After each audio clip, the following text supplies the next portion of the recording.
There is a 70% chance of rain today, so it's a perfect day to check out one of Dublin's many amazing museums. There are a lot of them that are free, and we are going to start at the National Museum of Ireland. We also got a Leap card for 3 days, so we'll be able to, instead of walking in the rain, traveling on their public transportation system.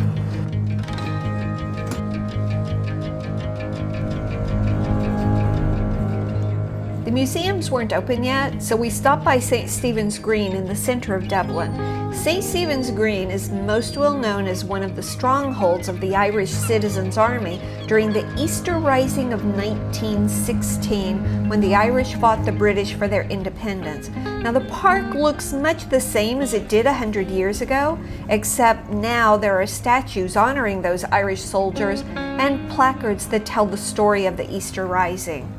The Easter Rising wasn't successful, but most of Ireland did obtain its independence from the British in 1922. Northern Ireland, however, is still part of the United Kingdom.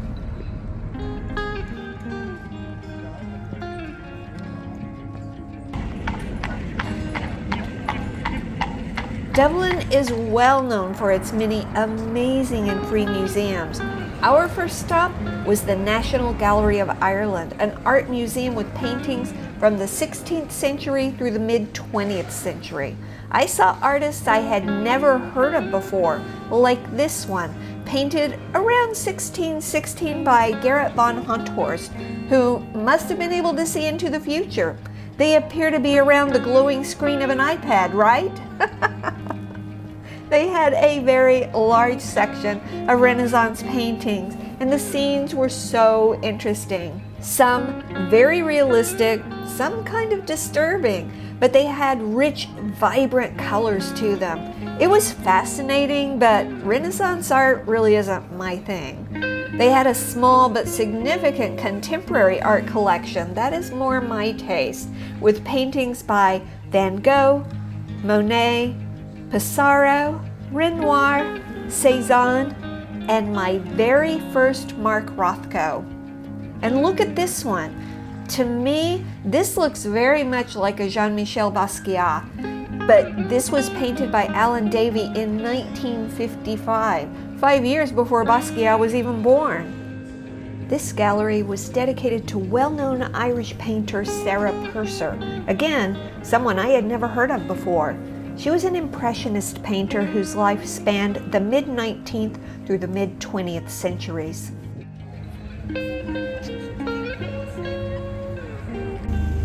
Our next stop was the Archaeological Museum. Now, this is the museum, and this is the Leinster House, built in 1745. It's historically significant to Ireland, but we didn't get a chance to go inside and see it. You enter into a rotunda, which has a beautiful mosaic floor of the zodiac. It's enclosed by this gorgeous dome with windows that let light shine into the space. The artifacts in this museum date from 7000 BC through the 20th century. These are disturbing.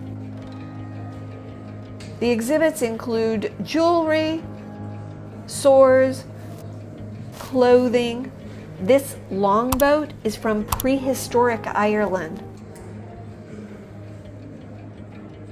Check out this wooden and leather boot. How cool is that? They had exhibits from ancient Egypt, from the Viking era in Ireland, and so much more. It was fascinating. Our third museum was the Chester Beatty Museum. It started raining, but I was prepared. I had bought this rain poncho from REI, which fit over me and my backpack. Back to the Chester Beatty. Chester Beatty was a prolific collector of rare books, manuscripts, and other artifacts from Asia, the Middle East, North Africa, and Europe. He had ancient copies of the Quran, texts from Islam, Buddhism, Confucianism, Hinduism, Sikhism, Judaism, and more. These are texts from the New Testament of the Bible that date back to the 3rd century.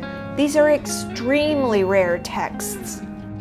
He also had a number of secular Japanese texts that simply told stories.